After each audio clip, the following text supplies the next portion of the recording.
Okay, welcome back, everyone. I'm sorry it's been a while. Just had a lot happen. Oh,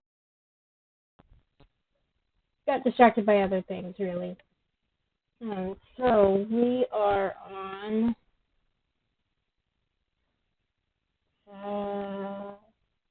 chapter 6. Right. So mystery has continued to deepen. We found out that the creature that we've been tracking may be um, may have been created by the enforcers, or at least controlled by them. And so we have information, we're not quite sure what to do with it. And this chapter is setting up a lot of shit is gonna happen. So let's get started.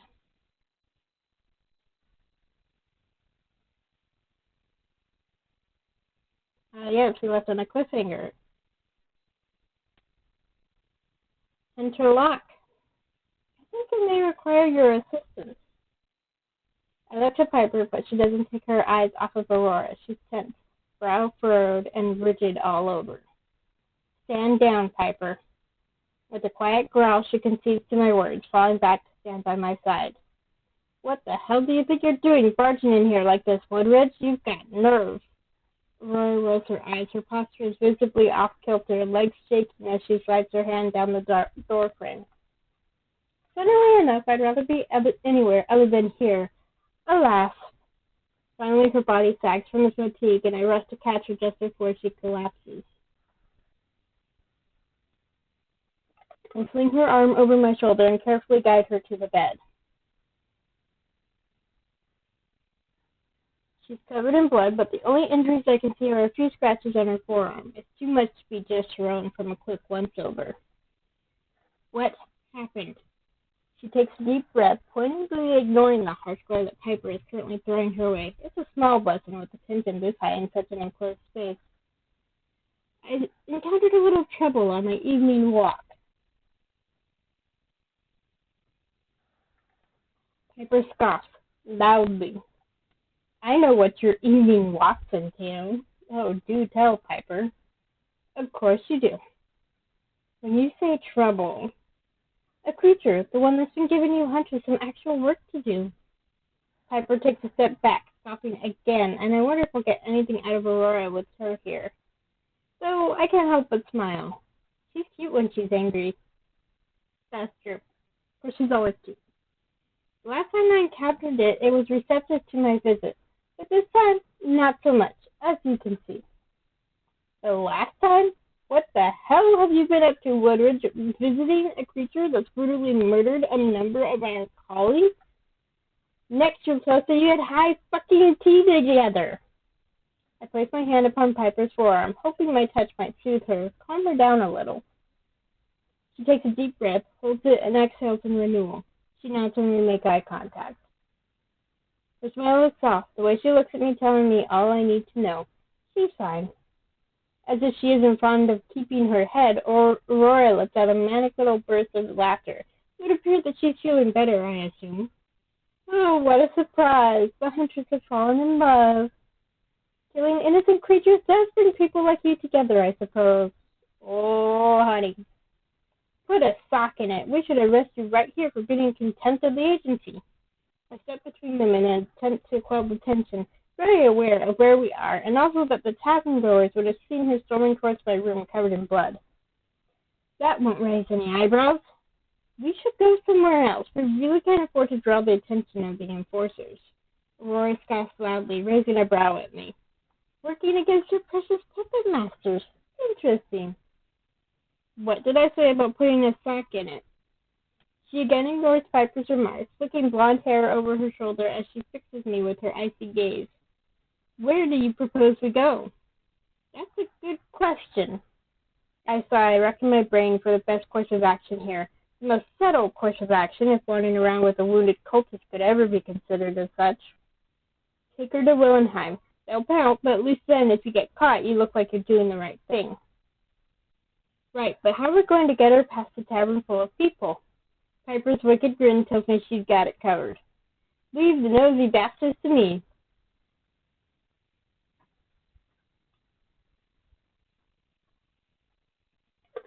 After an apparently successful exercise in distraction back in the woods, I rush Aurora across town to August's rather impressive abode without further incident. They stand in the doorway and stare at her with a crinkled nose. I'd say that's nice to see you, but can we come in? I meet their gaze, trying to convey the urgency. I just don't get put on the sofa, please. Noted. I take in my surroundings, and this home couldn't possibly be owned by anyone other than Augustus Willenheim. This is beautiful, August. It really is. I love the background here. Look at the flowers and everything. It just screams August. Thank you. It's nice having my own little sanctuary, so I don't spend as much time here as I would like. Now, do take a seat and explain exactly what you've been up to, Miss Woodridge, in detail.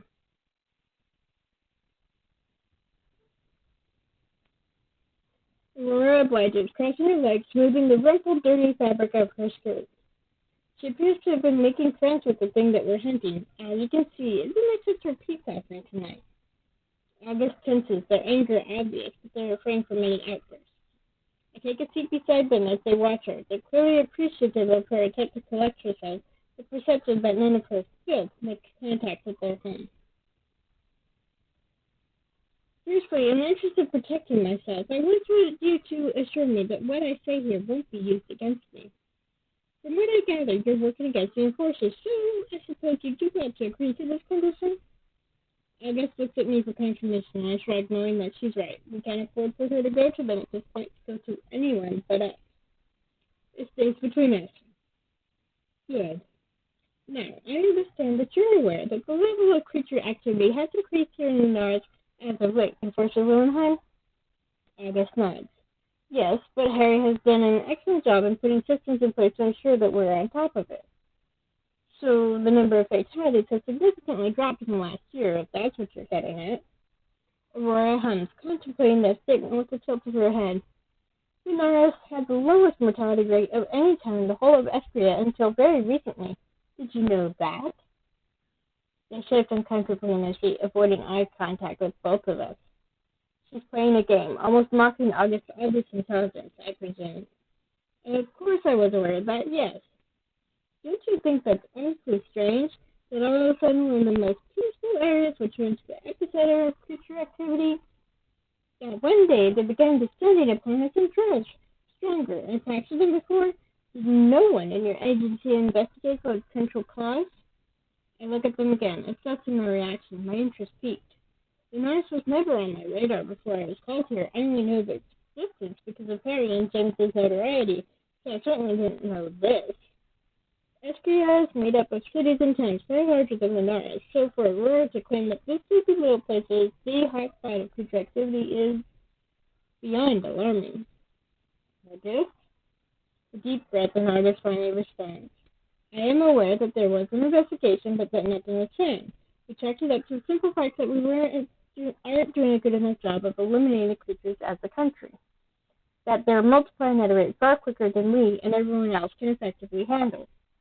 Another quiet hum, and I gathered that she's simply testing them. Laura knows a lot more than she's letting on, clearly, and it brings back a touch of her knowing resolve. So why, in the last year, has that magically gotten better? Until these recent murders began, Lunaris was relatively peaceful again, wouldn't you say? Not as peaceful as before, but an improvement was seen, yes. I'm no wiser than you, really, Enforcer, but I do know that the thing committing these murders is no ordinary creature. Duh! And I know that the methods in which your precious leader has used to fix the problem is an unsavory one. Say what? But something isn't right here in Lunaris. Something is drawing them here, and whatever that something is, it's making them stronger.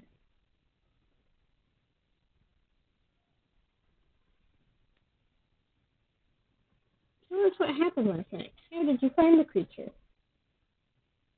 Aurora daintily clasps her hands in her lap, taking her time to respond. Of course she does. I've often checked the graveyard and the forest surrounding the ibex before I sleep.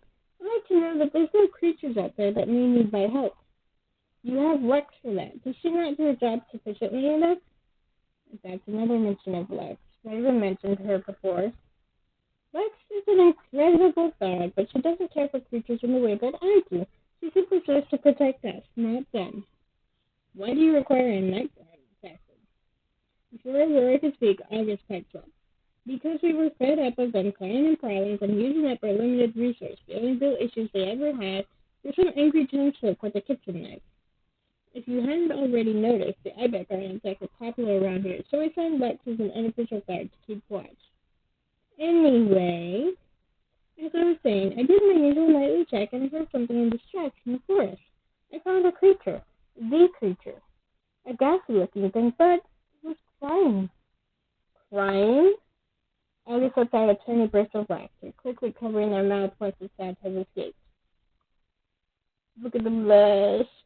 I cannot explain, but that's what it sounded like. Hunched over against the tree trunk, touching the bark, just wailing. I approached it. It simply ignored me and retreated into the forest. But she holds out her arm, the gash is deep and angry. As you can see, it wasn't so uninterested in me this time. It attacked me, pinned me to the ground. I only escaped because it heard something and scurried off. Shit. I'm with you, August. Look at August and they're pinching the bridge of their knife, eyes closed. I look at Aurora, taking note of her confidence, of her poise. It's impressive, but I can't help but wonder how the hell she knows all this information she's just unloaded on us. You know an awful lot about the enforcers, even more than us, apparently. How? She shrugs nonchalant, not quite getting the gravity of the situation, I feel. People talk to the twins that alienate everyone by telling them they deserve to get gobbled up by monsters for daring to be afraid? Sounds unlikely. Believe it or not, there are people in this sad little town that are more afraid of the enforcers and your hunter pets than they are of the monsters. That doesn't surprise me.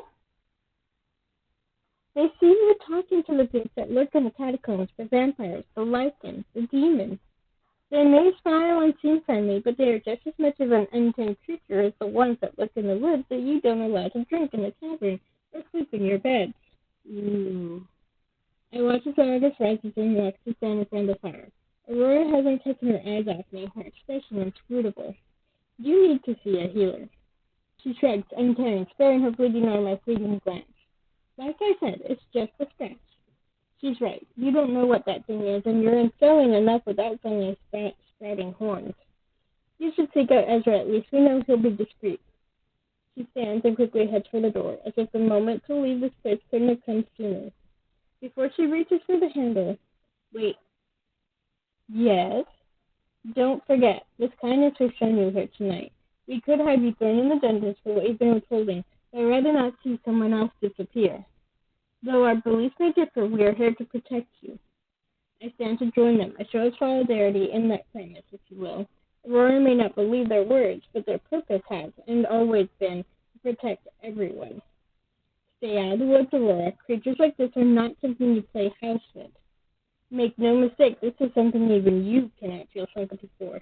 It's killed mindlessly, unprompted. She smiles, and for the first time it seems genuine, if not a little reserved. I'll come straight to you if I see it again, and thank you. Finally, in the comfort of privacy, I offer August a sympathetic look as they turn to face me. They look as tired as I feel. I'm sorry that I brought her here. You did the right thing. Do not apologize. They take a seat, sinking deeply into the cushions with a grateful groan. Is it bad that I remain unfazed by such conversations? Not knowing a bloody thing has become the norm, apparently. This town is infested with secrets. I can't wait until all of this is over, if it ever will be. How am I supposed to do my job and protect the people when I'm left so in the dark? Oh, August. You care enough to keep trying, and that's all that matters. The people of Lunaris are lucky to have you, August. Thank you, Robin. It'll be morning soon. A heavy sigh, and August has relaxed, rolling their legs up beneath them. Yeah, it's another night of no rest. Let's mute it in this town. I suppose I better try and get an hour or two of sleep. I'll head back to the wolf and attempt to do the same. We'll reconvene tomorrow. Sleep well, Hunter.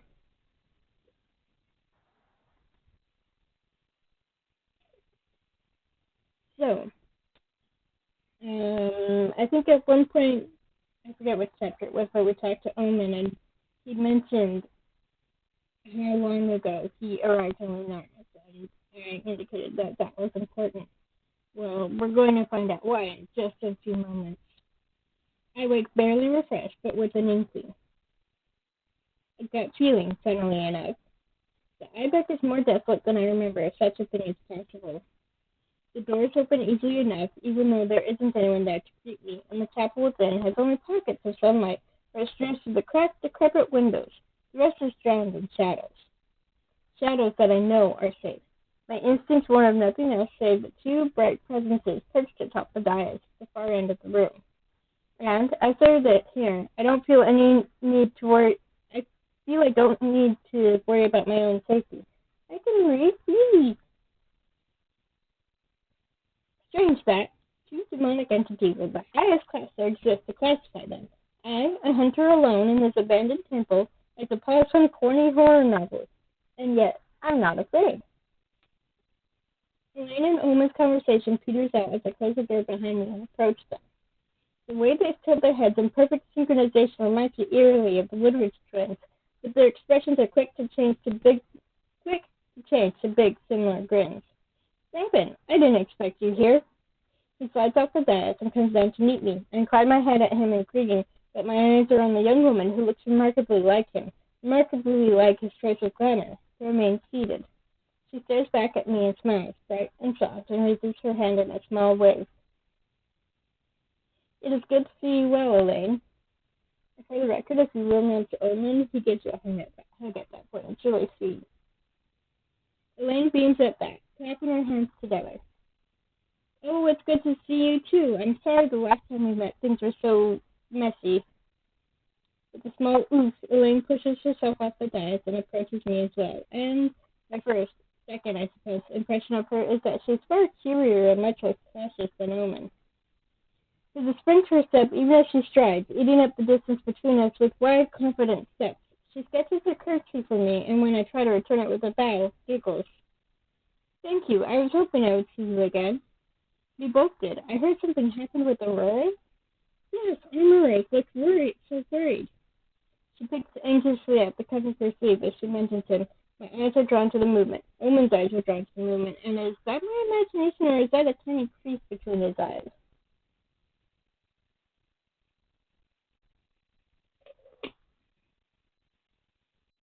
Does he not like Aurora?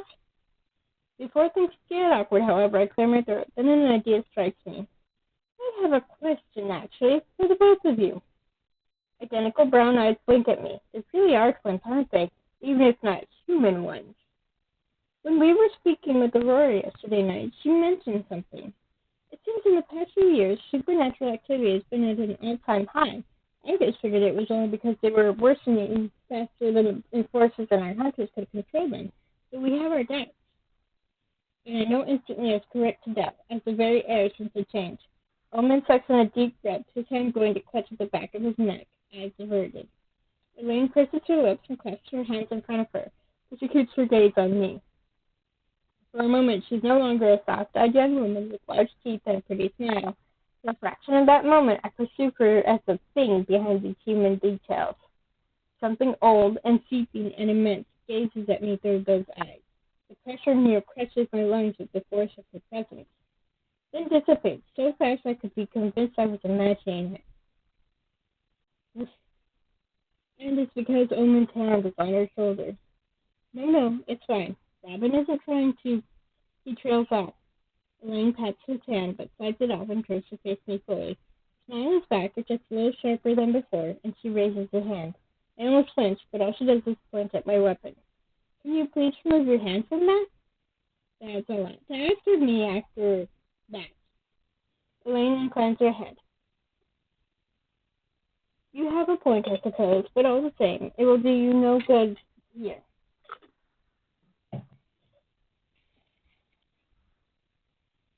She's right, growling, but she pointed out so matter-of-factly that even as I reluctantly tear my fingers for my weapon, the answer I was seeking strikes me. It was you, wasn't it? You're the reason for the increase in paranormal activity around Lunaris. It isn't her fault, but mine. Oh, okay. Omen is still rubbing at the back of his neck as though worrying an old scar. When he meets my gaze, his aura is dimmed. Sad. Omen? Some more years ago, I had an argument with my father. He pauses, mouth moving without sound. Elaine shifts on her feet where I watch her from the corner of my eye, but she doesn't move. Her presence is once again extinguished, tightly under control. It ended in my departure to your realm, who was unhappy with me leaving and tried to prevent my attempt to cross over. I had to go into hiding, more or less. In the journey betwixt, it's possible I might have damaged the boundary between our worlds, here, in this town. Oh boy. Oh! And your father. He isn't planning to make the trip across to get you back, is he? The thought leaves me cold as much as it makes me want to stare at the ceiling and wonder out loud what exactly the time has done that caused so many fucking problems to become attracted to it like flies to a bloated corpse. There's an image. That would be just the thing we need, wouldn't it? At least for himself coming through to give us another sack on their ass. No, he cannot wander so far as us. And only took, measures to stop us from finding him. She gives Omen a look, but he purposefully ignores her. Mine are on the hand he is still using to rub the back of his neck. I had assumed that it was a nervous habit, but now that I'm paying close attention, I could see something that looks like it might be a scar snaking out from under his collar. It's difficult to spot, though, and after thinking the same thing, Omen yanks the collar up to further hide it. Elaine presses close to his side, their shoulders touching, their tails intertwined briefly, almost a hand squeeze gesture of its own, before she leans away again and looks at me. We apologize for the danger we have brought to this place. It isn't me you should be apologizing to, I think. Omen gives me a pained look, but inclines his head. Yes, you're right. I did not know the boundaries would have been so badly affected by my crossing. By all means, destroying the brands, the markings that allowed my father to seek me out should have been enough.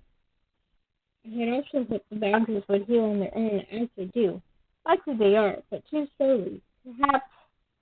He trails off, looking at something behind my shoulder. I turn to follow his eyes. Amaris Woodward stares at us from where he's half peeking from the front door. His eyes widen like a cornered rabbit when he realizes we've noticed. But before I can even open my mouth to reassure him, Elaine makes a gleeful little noise and runs to Amaris.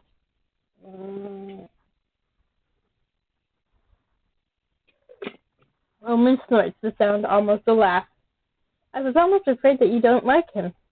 He kept the news of Elaine's arrival from me. That should be enough for me to resent him.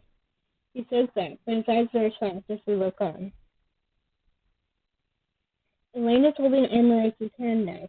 He looks remarkably less afraid, and whatever they're talking about is too low for me to hear, but I see him smile brightly. I see her smile too, and her tail curls affectionately around his waist. They make their way back over to us, Amaris eyeing me warily. You're a little crowded here. I nod at Amaris when he glances at me again. The way he tends to jump a little before smiling back is almost unusual. Have you come to fetch me, or have you come to fetch Elaine? Neither, actually. I've come to tell you that Aurora will soon be here, so I wanted to... He trails off uncertainly. Probably not that sure about betraying his sister's view of things yet. And I'm not sure how much of that I can sympathize with, but after the mess yesterday night, I'm nothing if not glad I wouldn't have to see that woman again just yet. I have a feeling she would have something galling to say about this whole business that I should also make a report on. I scratch my head, thinking about what exactly will go on the mission report for this entire mess. Just the room tour is already causing me a soul deep pain, but later. I've actually gotten a chance to unpack everything. I need to go find Alcar at any rate. Oh, that would be a good idea. Make sure he stays out of trouble and all that. Not that I say as much. I have a feeling that this is the exact thought. That is the exact thought going through Omen's mind at any rate, where he tugs pensively at a tree. How much of this is practiced, I wonder? Human habits, human emotions, human tells. Enough that it seems subconscious by now. Or perhaps not. Perhaps they are all real, given how alike Elaine was to him. But the smile woman gives me is sincere, not an expression on his face, but in the gratitude and friendship I can sense from him. I hope I'll see you later, Robin. I'm sure you will. He hums in agreement, reaches for me as though he wants to put his hand on my shoulder. He seems to think better of it at the last moment and turns it into an awkward way before walking away. I linger for a moment longer, watching Omaros and Elaine's conversation. Omaros is smiling at something she says, and the last thing I see as I turn away from them is Elaine kissing his cheek. No, adorable.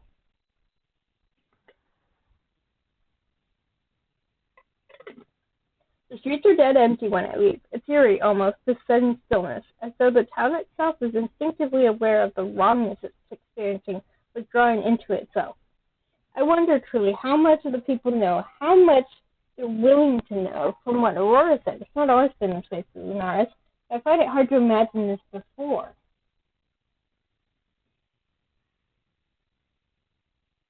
It must have been years ago, according to what she said in August. But all Omen and Elaine have done is confirm that there was an increase in supernatural activity, not what the enforcers here had done to combat it. So, yes, Omen mentioned he'd come to Lunaris about 2 years ago, and August mentioned to you, I think during their confession, that there was an increased activity in the past several years.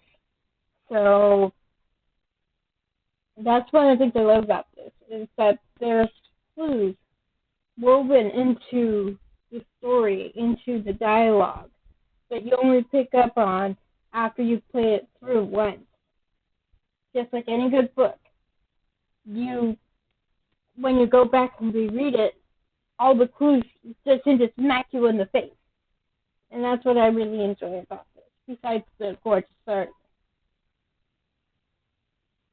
Nor did their affirmation let anything to ease the growing dread in me, the one that's been sitting like poison in the back of my mind since I first started snooping in August's office for Aya's records, just a few weeks ago. I'm a hunter general, but I'm a hunter in the end. The enforcers, the allies, and support network at my back, they all account for much of my success and strength. How I'm to move, act, think, and now what, if I can't even trust it to hold my weight? That I don't know the full truth is nothing new. That I'm only ever told enough to commit myself to the contract at hand is nothing new.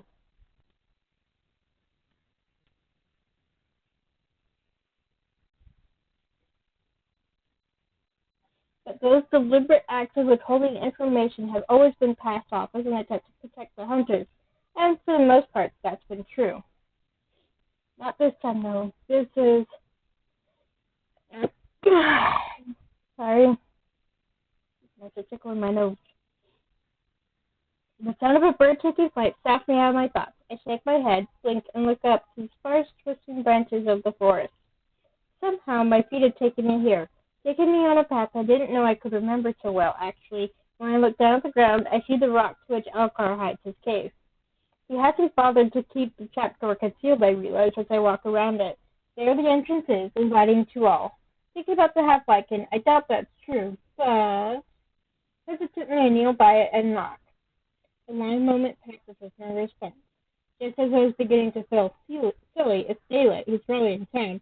His alley swings up so fast it nearly hits me in the face. Of course. Alcar tilts his head, ears clipped. His expression slowly morphs into a grin. He's a tired one. Well, you got a warrant? That's not what guests bring with them on a house visit, Alcar. Depends. I shift, intending to sit some silently. I'm not sure if he's going to let me into his house. The moment I start to, however, Alcar retreats back into the cave with a beckon. He's already gone, and if I don't follow the trapdoor, it's going to fall on my knees, so I hastily follow him down. That's a little difficult to work out, but after a moment, I manage to fasten it the way I think it's supposed to be fastened.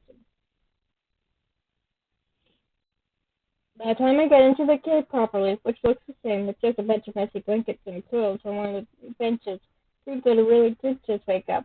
Alcar is already across the room. I watch him throw firewood into a small stove and put a kettle on to boil. They settle down on a cushion that doesn't look like it's been drooled on. What brings you here, mighty hunter? Instincts. That guy throws me a smirk. He opens an iron chest next to the stove and pulls out a jar of something dried. Then drags me by the cushion. Prying the lid open, he offers me the treat. Is this dog chow? Really? If you're a dog, everything you eat is dog chow. So, are you a dog? Alright, that's fair. No, mate, it's fucking candied fruits. I snort, but take it out a piece. So I'm not under arrest. Nothing's exploded in the town that I know about. You got your feelings on something? God, no. It is then that I realize I don't know what the hell I've come to him for, really. Comfort? Going to Alcar for comfort? Not likely. Well, if you romance him. So now that I'm here, there is something I need to tell him. Okay, the hunter you attacked. The one for whose attack you were branded, I should say. Alcar's wolf ears immediately flattened to his head. I could see his jaw clench, but he looked straight at me, red eyes sharp. Yeah? His name is Azazel. We found signs of him in the dungeon. Alcar inhales sharply, then sighs, the relief palpable, but then he raises his eyebrows. Wait, in the dungeons? The dungeons where they kept me? What did that bastard do? We don't know, but he was there, and I'm sure he was at the very least alive when you were taken in. Then why did they brand me? I don't know.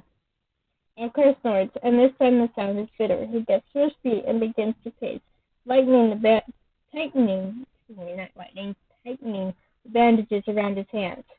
I can feel his upset, the intensity of it, and under all that, growing resentment. I can't blame him. You keep using past tenses. What happened to this Azazel bloke? I don't know that either, which is the problem. Alcar pauses and looks at me in disbelief. After a moment, however, he sighs and comes back to sit down again. Guess that's why you're here.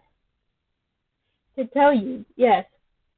Your employers sure like to keep this shit hush-hush, huh? Robin? Figured so, but damn. But thanks for telling me. It's been sitting like a fucking gravestone on my mind since, well... Alcar brushes a thumb over the scar on his chest absently. Well, now I feel pretty fucking bummed out, actually. Can't believe they gave me this bitch of a mark over something that's never even happened. What worth the scar with such a stupid story behind it? Oh, Alcar. I'm sorry, this shouldn't have happened. They had no right. They don't need rights. They only need a reason and the upper hand. Now, this is... You only get to respond with one of these. Obviously, the bottom one is the really mean, aggressive choice. I originally picked this one up here, but then I picked this one on a different playthrough, and I think that's actually more fitting. So I'm going to go ahead and pick this one. The bitter pessimism in Alcar's words stings, but they sting no worse than thoughts I myself have had in the past. A reason and the upper hand. That is sometimes all we need as well, isn't it? A weapon, a reason, and the upper hand. And now my weapon feels heavy at my side.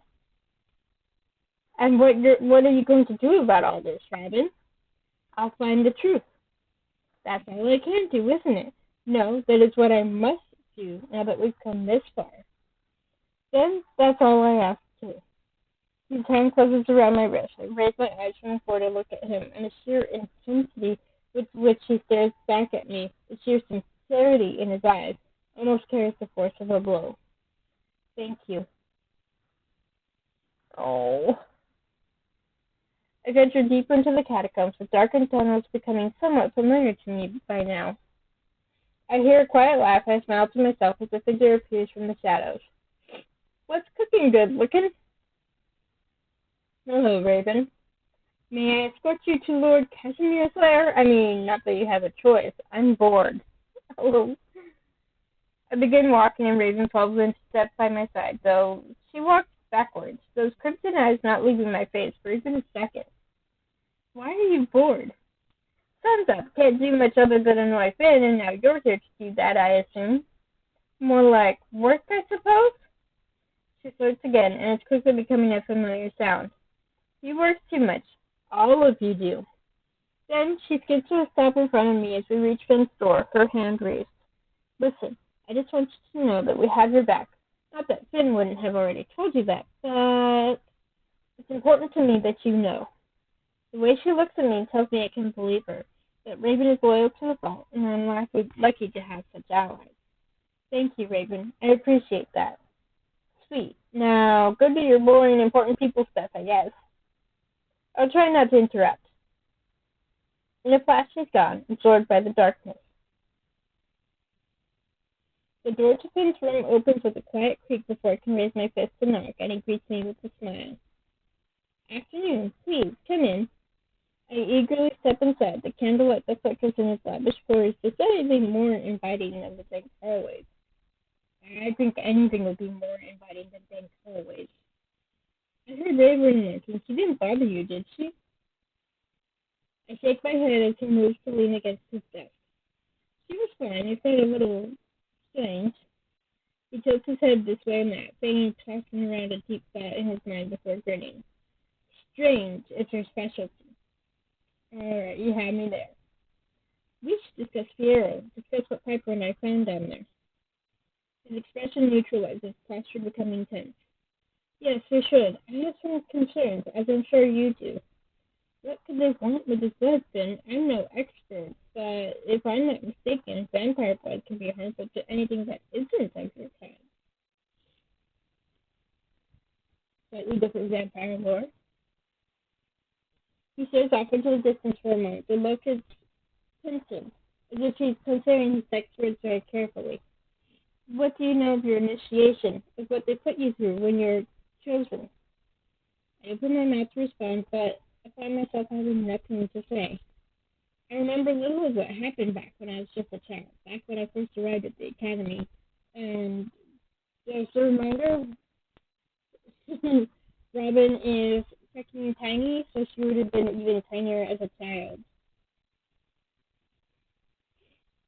Yes, I'm wretched. I remember waking up and feeling different, feeling strong. I frown, frustrated I can't recall such a pivotal moment in my life, the moment that quite literally made me who I am. I can feel him watching me carefully, and when I meet his gaze, his eyes are sad. I know little of what they did to make you the way you are, but I've been around long enough to hear rumors. Nothing about what's happening here adds up, of that much I'm sure. Truly, the only person who seems like they might have answers would be Harry, but it seems we can't even trust a man who swore to lead and protect your kind. If they're taking Kieran's blood, it's not with good intentions. Vampire blood can be incredibly dangerous if used with malicious intent. We need to get him out of there. I rack my brain for ideas, solutions, anything. The silence we stand in is heavy with our contemplation, and something hits me. When I first encountered the creature, it almost felt like I'd been thralled. His eyes widened, his prosthetic flickering brightly, as if it had compelled you to just breathe. It manipulated you. Manipulated.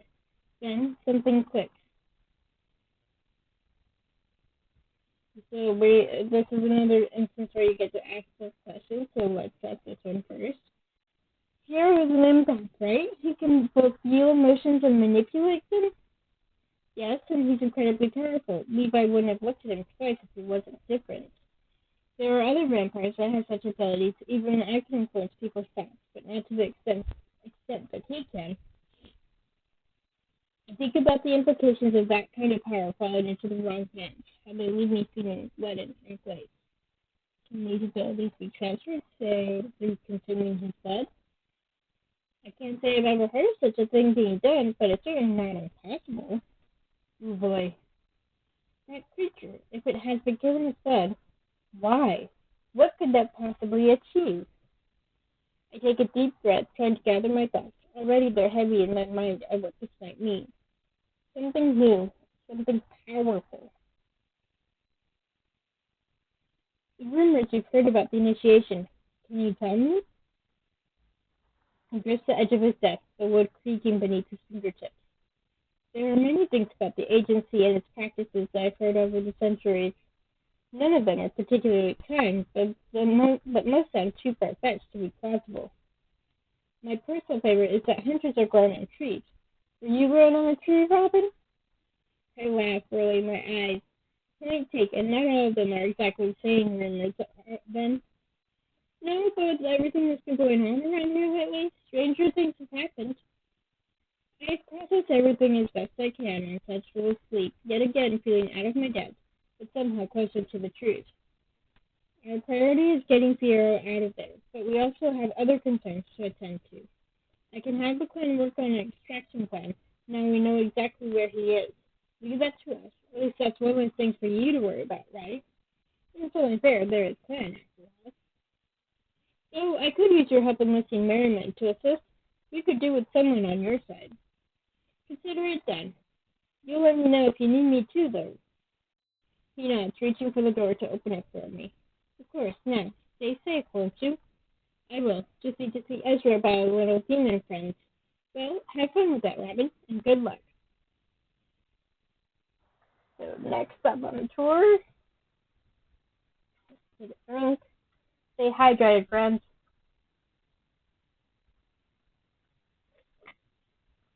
The shop is busy when I arrive, but Ezra does an excellent job of remaining professional when he spots me. I linger in the corner while he rings up his final customers, surveying the volumes upon volumes of magical literature he has on display.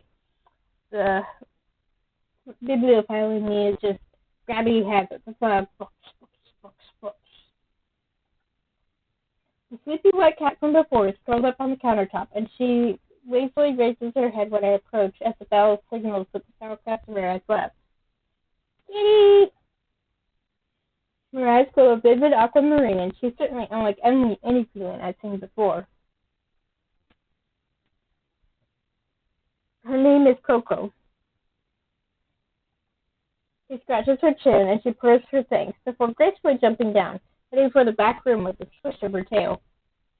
She's got a bit of an attitude problem. I think I spoiled her a little too much. Nope. Can't spoil cats. That's a lie.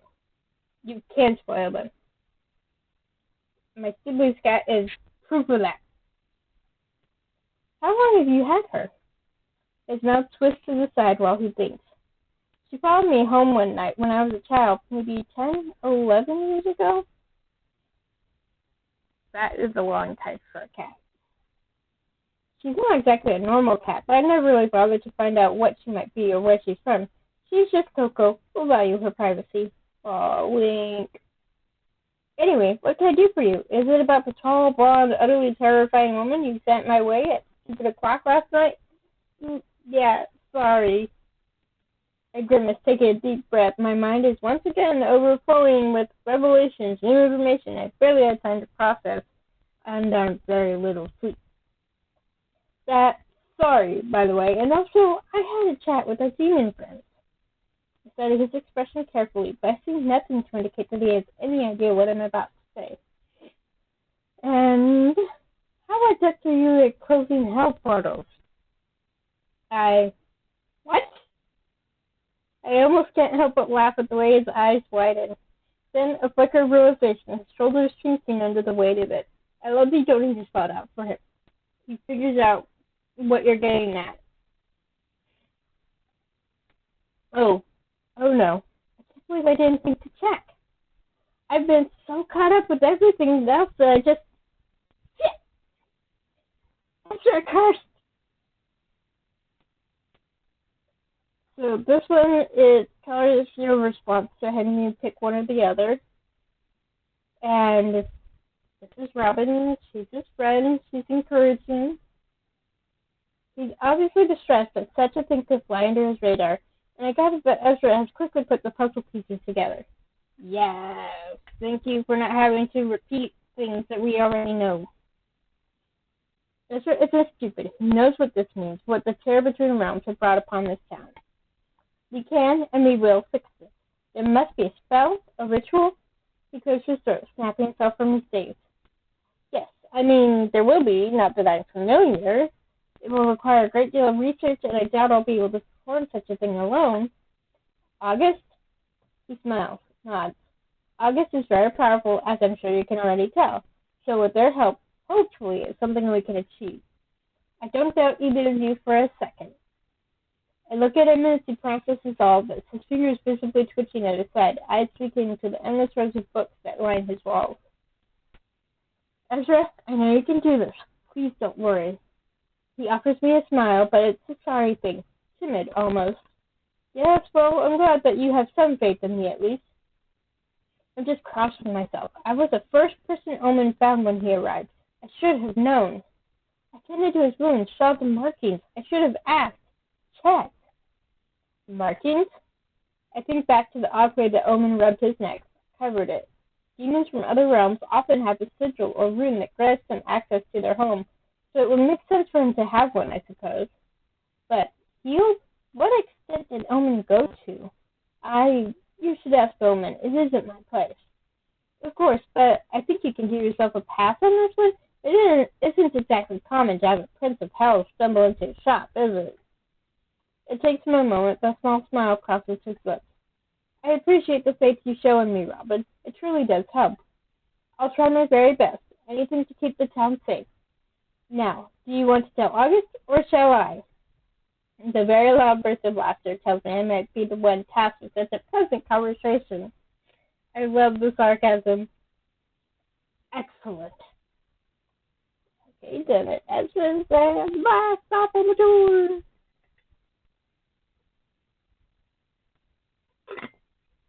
The one I spent almost the whole time waiting for after the last chapter. Piper opens the door with a smile as I advance to the next stop on my tour. Afternoon, just gonna stand there or what? I roll my eyes, kicking off my boots as I enter. We take a seat upon the sofa, Piper tucking her feet beneath her, relaxed in her surroundings. So pretty. I love that the decor and furnishings are like warm yellows and oranges, and then you have the flashes of green from the plants. So cool. It's nice to see, especially after how tense everything was last night. So, did you enjoy your evening with Bitch and Bitchier? I think back against the colorful cushions with a ragged sigh, and Piper can only laugh. Point taken. It was informative, at least. You're telling me she's proven useful for something other than being a pain in the arse? I tilt my head this way and that, feigning contemplation. If you can call creating more work for us useful, then sure. Ugh. But it helped, yeah?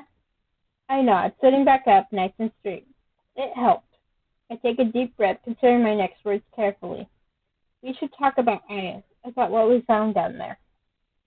Her shoulders slump, and she averts her gaze, her eyes sad. Yes, I haven't stopped thinking about it all. Piano, Aya, everything. How can we work for people who do that, who forge records, who imprison their own for nothing? Aya is innocent, that much I know, and Hazazel, he's down there because he got attacked? It continues to make no fucking sense. I agree with her, but we have little time for frustration. We have to begin acting now. The clan are preparing to get Piero out of the dungeons. We can't leave him in there, not now we know what they're doing. Finn was wondering if you'd mind assisting them? Of course I will. Anything to stick it to those arsehole enforcers. So this is another choice. You can either mention Piero's blood and the possible reason why the creature's able to throw you, or not mention it. But it seems unfair to not mention it. I feel a little stupid for having such an idea, but after what Finn said about vampire blood, I can't get it off my mind. When I encountered the creature, it was almost as if it had thralled me, like it sapped away all of my free will. Piper frowned, shifting a little closer, waiting for me to continue. What if they're taking Piero's blood to give it to this creature? To make it stronger, better? She takes a while to respond. If they are, why? Why would they need to mess around with the things we're supposed to be killing? Our purpose is to rid this planet of those things, not to make them worse. She's right. It makes no sense. We need to figure out their endgame, and fast. I paused, watching her carefully. She looked so tired, defeated. How are you doing? After all of this, she has a quiet little laugh, shrugging. I don't really know. Before all of this, I was just angry. Angry that I got punished for caring too much, which isn't something I ever really did before. Now I just feel numb. I reach out and rest my hand upon her knee, and I met with a soft smile. She places her hand on top of mine, squeezing my fingers. She's so warm. Her touch is comfort unlike any other. I've got you, though. Through all this, I found you. No, no. With a groan, I reluctantly turned myself from the comfort of her sofa. The mere thought of dragging myself across the street to the wolf makes me want to weep, but I should check in with August, I suppose. I need to go and visit our dear enforcer. So, of course, have a chance to kiss her or just say goodbye. Since this is me, we will kiss her. Are you going to say goodbye properly? She stands, squaring up to me, placing her hand upon my jaw. Her eyes are so bright, so full of affection, and I sink into her touch. She cocks an eyebrow, a suggestive gesture, if I've ever seen one. Goodbye, Pipe. She steals my words with a kiss, and I've never been happy to be interrupted. That's a good kind of interruption. So we do a quick time skip because there really isn't much point to going into everything in detail and drag the story out even longer. In the aftermath of what we learned, August and Esther were quick to action, gathering supplies and instruments required to perform a spell or ritual. That was the first day. Then, time stretched on. 1 day, 2 days, 4, a week. Knowing that everything was leading up to this moment and that it might not even work was stressful, to say the least. What if they couldn't have chosen? What if the creature is still that strong without this unseen force feeding it? Those worries lingered, but I found ways to distract myself. I hunted nightly, spent time training with Piper, studying with August. There was also private time spent with Piper, stolen minutes with her amongst all the chaos, fleeting moments that only solidified my feelings for her. Duh. Then, a knock at my door one night. The news I'd been waiting for. I step outside just in time to watch the sun set over the horizon. The sky darkens, and the clouds are tipped with orange, then purple, until all that hangs over me is endless black. Somehow, I feel lighter than ever as I head for the forest, a funny kind of hope settling in my gut. Ezra and August are strong alone, but together, I think back to that moment in Ezra's shop, the reconciliation between the two, the shift in how they hold themselves, a weight finally released.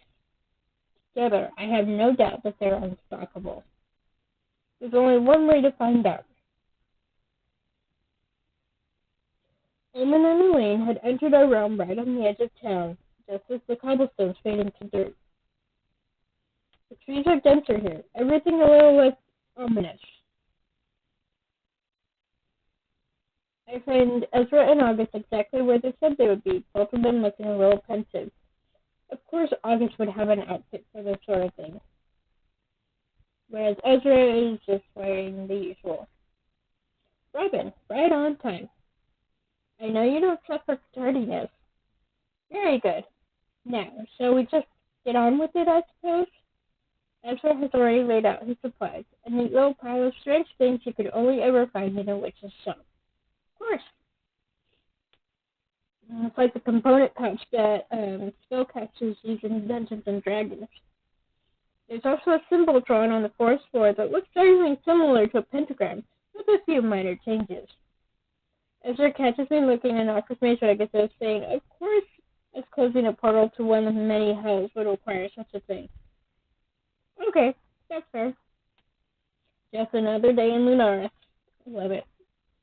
Let's just get this over with. He pulls a vial from his belt, the liquid dark and viscous. From my experience, I recognize it as demon blood. Omen gave it willingly. I didn't stab him or anything. And he's flashing.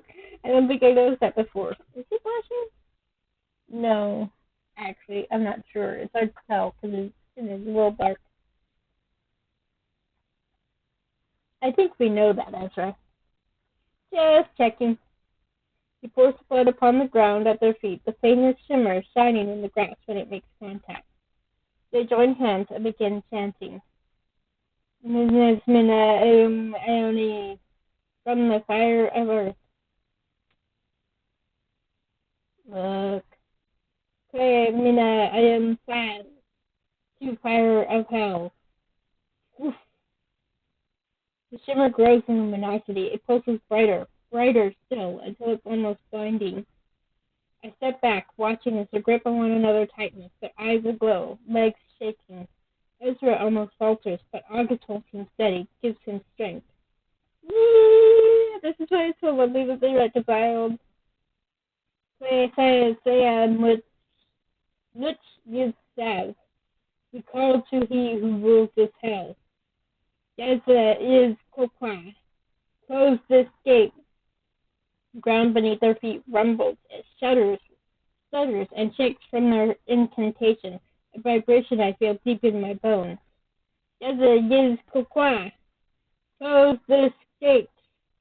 Then, stillness. Silence. Slowly they release one another, exchanging praising glances at their current state. There is some haggard breathing, but decidedly fine. They turn their attention back to the tear. Or former tear. Is it done? Did it work? Perhaps the question was too soon. It tumbles out before I can stop it, and it echoes loudly. Yet seeing that hazy portal wink out with anything to go by, I didn't know better ask. I think it did. The energy still lingers, but I no longer feel anything pulling at me. Not like I did when we first arrived. Well, that's good. The only way to know for sure is to get Omen or Elaine to check for us. I can't. Ezra is interrupted by a chorus of yelling, screaming, shit! As if all at once the air is kicked from our lungs. Whatever brief moment of relief we had was extinguished at the sound. It's coming from town. We need to. I'll clean up. Go. I've got this. We both look at him, hesitant. The time is of the essence, and we know we have no choice. Stay safe. Head straight home as soon as you're done. You've exhausted yourself enough for one evening. I will. Town is in chaos. No shit. There's blood on the streets. Of its owner, I'm not entirely sure, but I know exactly what it is the second I see Piper rushing towards us, daggers drawn. Her aura thrums with adrenaline, and it blinks into mine at her approach. Report. It's that thing. I saw it with my own eyes. Ugly motherfucker, isn't it? Where is it now? It was heading straight for the headquarters. Had this mad look. Couldn't see anything else. The witch had scared it off, distracted it. It scurried into the forest, but I couldn't catch it. Good. No one should face it alone. Robin is right. We cannot risk losing anyone else. Especially not you two. No, they care about us. So this is a declaration or a question. And Robin is confident, is aggressive, so we will go with the declaration. I look around and see the fear etched across everyone's faces. The creature hasn't made it this far into town in years. Not a hostile one, anyway. They must be terrified. We have to do something to show them that we have this under control, no matter the circumstance. We need to go and find it, and kill it. This ends now. Damn right we do. I'll stay and keep the order in town. They're all afraid. This is their nightmare, I suppose. I look off into the distance, the forest calling to me. The tips of my fingers tingle, every nerve ending set alight as my adrenaline spikes. I look at Piper, and I know she feels it too. Her hands curl around the pommel of her daggers, knuckles bleeding white. Well, we're the thing that the monsters had nightmares about. So let's finish this. Both of you be careful. Show it no mercy, just as it's shown none to us. Piper moves to stand by my side, and we exchange a look, a smile. We won't let you down, boss. Reluctantly, they turn on their heel, immediately barking orders at a group of enforcers that scurry towards them. I love that there was no question. from August as to who was going into the forest to take care of this. They knew that there was no chance that either Piper or the main character would stay behind if they're in a romance. We head towards the forest, leaving the town in chaos behind us. Everything is eerily quiet aside from the crunch of a leaf and twig under our feet. Piper turns to me with a serious look upon her face, as if she has so much to say but doesn't know how to convey it. What is it? She sighs, a frustrated noise. Her hands are balled into fists at her sides. She takes a purposeful step towards me. She grabs the front of my shirt, yanking me close until we're practically nose to nose. What have you done to me? I'm worried, sick with it. I can feel your heartbeat with every step I take. It's driving me to madness. So another chance to kiss, so of course I'm going to take it. I curl my fingers around her wrist, drying her hand from my clothing with a smile. I can feel yours too. You can? I nod, taking her hand and placing it upon my chest, her fingers twitching as my heart drums steadily. Countries are connected, or so they say, especially if they're close. She cocks her head, stepping closer, close enough for me to feel the warmth of her body against my own. Close, Is this close enough for you? Not even a little bit. She takes my face in her hands and reels me in for a kiss so crushing that I forget where I am. Almost. She kisses me like it might be the last time, and maybe it will, but at least I'll have gone out knowing how this feels. Knowing that I scream, a howl in the distance. Let's move. We advance, moving as fast as our feet can carry us towards the source of the noise. We skid to a stop in a clearing that's quite clearly been ravaged by the creature. Trees splintered, scratched, the grass charred. Then it lumbers into the clearing, too close to the town for comfort, too alert and entirely too focused on me. Only me. Piper grabs my arm, touching her lips to my ear. I'll keep its attention. You attack. Then she roughly grabs my face, fixing and holding my gaze with fierce sapphire eyes. Not tonight, sweetheart. Not tonight. I nod, understanding, promising. Not tonight. She unsheathes her daggers, and I ready my own weapon. In case you're curious, Robin uses a sword and a dagger. She uses a sword for a longer reach because she's shorter. The creature straightens up, taller than I remember. It's still no taller than me. Actually, it would be taller than Robin, because Robin is tiny, like I said before. What if it throws you? Piper smiles, her knuckles bleeding white as she tightens her grip. It can fucking try. Besides, it's got its eyes on you, and that's enough to piss me off. You're mine. Oh, the possessive Piper. Now, let's dance. I propel myself forward, unafraid, kicking up dirt. Just a heads up, there is going to be some descriptions of violence and fighting, but nothing terribly graphic. I throw back my fist, landing the first hit with a satisfying smack. The impact reverberates through my knuckles, and I reach for my weapon as the creature gathers itself. Piper and I fall into an easy routine, as if we've been doing this together forever. She keeps me alert, keeps it distracted, her movements almost cat-like. I lay into it with every ounce of unbidden power that surges through my body, and so does Piper, blow after punishing blow. We violently clash, nothing but a flurry of frenzied movements and strikes. I swing hard at the beast, erring to stick to my typical strategy of attack, not letting the furious tempo of this battle overtake my senses. However, there is a method to its madness, and its poise and posture remains, something more than brute strength keeping it steady. When finally one of the attacks connects, the creature lets out a horrific scream, something that it could bloody my ears, and it near sends me to my knees. I dial back to catch myself, vision blurring. I glance to my side, seeing Piper clutching her head, blood on her palms. She shakes it off, willing herself to stand. She propels herself forward, but the creature stops her with a blow to the chest, setting her skidding to a stop as she hits the trunk of a tree, already splintered by the creature's hand. No, not tougher than we anticipated. Despite its haggard appearance, it fights like I do. Calculated, precise, calm in a way no creature ever could be or ever has been. It fights like a hunter. Piper pulls herself to her feet again, sucking air back into her lungs through bared teeth. Snap out of it! I bring my hands to my face as they circle one another, seeing red leaking between my fingers, staining my skin. Piper calls to me again, parrying its heavy attacks with relative ease, giving it as good as it gets, but still struggling. I find myself frozen, my breathing heavy, but everything had been laid out before me, and I curse my stupidity for not seeing it sooner.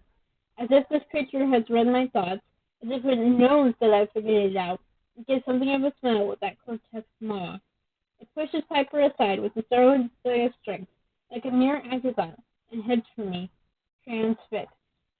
Its eyes are constant on my form, long, heavy strides gaining quick momentum in my direction. I cannot move. I cannot think. It's all a haze now. The only coherent thought I have is, if I'm going to die here, all I can hope is that Piper makes it out. Don't think that way! It draws back its gnarled arms, and I brace for impact. It's too soon for me to steel myself against the assault, and I feel my body shocked with pain. Oh, yeah. I hear a yell, something almost primal, determined, and I can see Piper ready to descend. She looks powerful, and I can feel that strength feeding me, surging through my body. It becomes distracted just as I am, and the creature turns to face Piper with a sorrowful groan. In that moment, there's a clarity in me, my body finally recalling every ounce of training I've had throughout my life. The instinct to survive saturates my every nerve, and I reach for my weapon despite the numbness in my fingers. I feel stronger, more refined, and as I see Piper take another hit, I strike with everything I have. I drive my weapon into the back of its neck with a guttural scream. It swats at me blindly like a wild animal trying to shake me off. It stumbles feverishly in random directions, but considerably more sluggish than before. Good, we got it.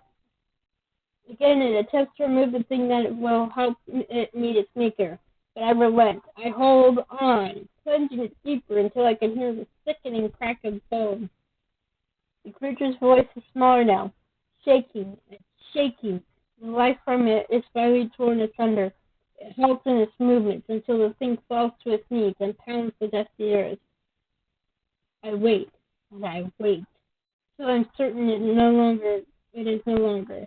Finally, there's a resounding silence. I catch my breath. Try to, anyway. Then I watch Piper rush towards me, her daggers forgotten on the forest floor. She grabs my shoulders and shakes me once, twice, and there's tears in her eyes. You did it! You only went and fucking did it, you beautiful idiot! Oh, Piper. I laugh, almost as if I'm having an out-of-body experience, like everything else around me is fading, like all I can see is Piper. So, hug her or kiss her? We're going to go with kiss. I surge forward without thinking and press my lips to hers. I'm so grateful to feel her warm against me, to feel her heart thrumming in her chest as she presses closer. I ignore the dirt, the dust, the blood? So much blood. Piper pulls back, her eyes wide, and a laugh bubbles from my lips. Hey, this isn't good. You did it, Piper. Don't you dare. It's all over now. Robin! Then, darkness. Everything goes black. End of chapter 6. Another cliffhanger. Ah! I can't imagine what this was like when they were releasing this game a chapter at a time. So, save here. And we will pick this up next time around. Next time there will be some heavy shit going down. That's all I'll say. So, don't for the night.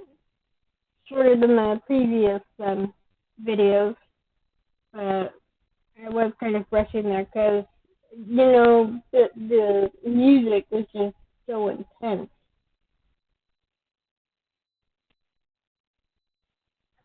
And, that kind of thing is just,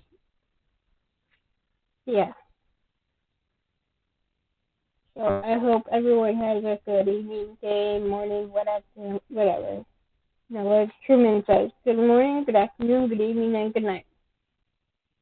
So take care, everyone.